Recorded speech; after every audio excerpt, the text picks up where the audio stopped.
ચોમાસામાં વરસાદના 40%ની ઘટ જોવા મળી છે। પરિણામે કઠોળ, ખાદ્ય તેલના પાક અને અન્ય પાકોના વાવેતરમાં 23% સુધીનો વિલંબ થયો છે।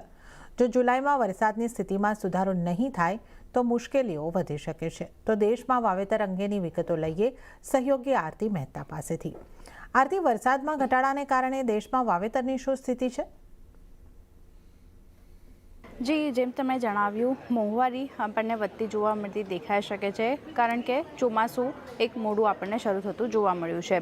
હવે ઘણી ખાદ્ય પદાર્થ છે જેના કિંમતોમાં આપણને વધારો થતો જોવા મળ્યો છે। સૌથી પહેલાં વાવણીની વાત કરી લઈએ તો આ વર્ષે જૂન મહિનાની આપણે વાત કરી લઈએ, વરસાદમાં ઓલમોસ્ટ 23% સુધીનો વિલંબ આપણને જોવા મળતો દેખાઈ રહ્યો છે। વાવણી જે છે તે પાકની વાવણીમાં 23%નો વિલંબ થયો છે અને વરસાદની જો વાત કરી લઈએ જૂન મહિનામાં 40%નો ઘટાડો આપણને એ બનતો દેખાઈ રહ્યો છે। એટલે 40% ઓછો વરસાદ જૂન મહિનામાં આવ્યો છે, એની સામે વાવણી પર અસર થતી દેખાઈ રહી છે।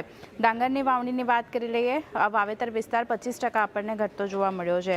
કઠોળના વાવેતરમાં 30%નો ઘટાડો જોઈ રહ્યા છે। તુવેર દાળનું વાવેતર 57% જેટલું અસર અહીંયાથી થતું દેખાયું છે અને સોયાબીન અને મગફળીના વાવેતરની વાત કરી લઈએ 53% સુધીનો ઘટાડો આપણે ત્યાં પણ જોઈ રહ્યા છે। તો ક્લિયરલી જે રીતે ચોમાસું એક મોડું શરૂ થયું છે એને લીધે વાવણીમાં વિલંબ થયો છે અને ઉત્પાદનમાં પણ આપણને વિલંબ થતો દેખાઈ શકે છે, અથવા તો ઘટાડો એક ઉત્પાદનમાં આ વર્ષે આવતો દેખાઈ શકે છે।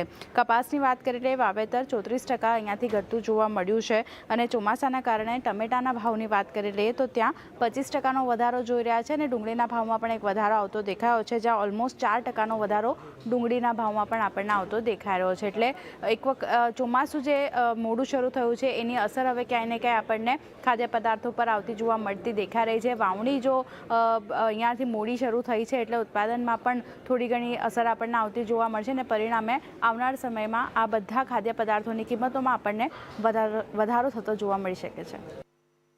જી આરતી, સમગ્ર વિગતો જણાવવા બદલ આપનો આભાર। અને આ સાથે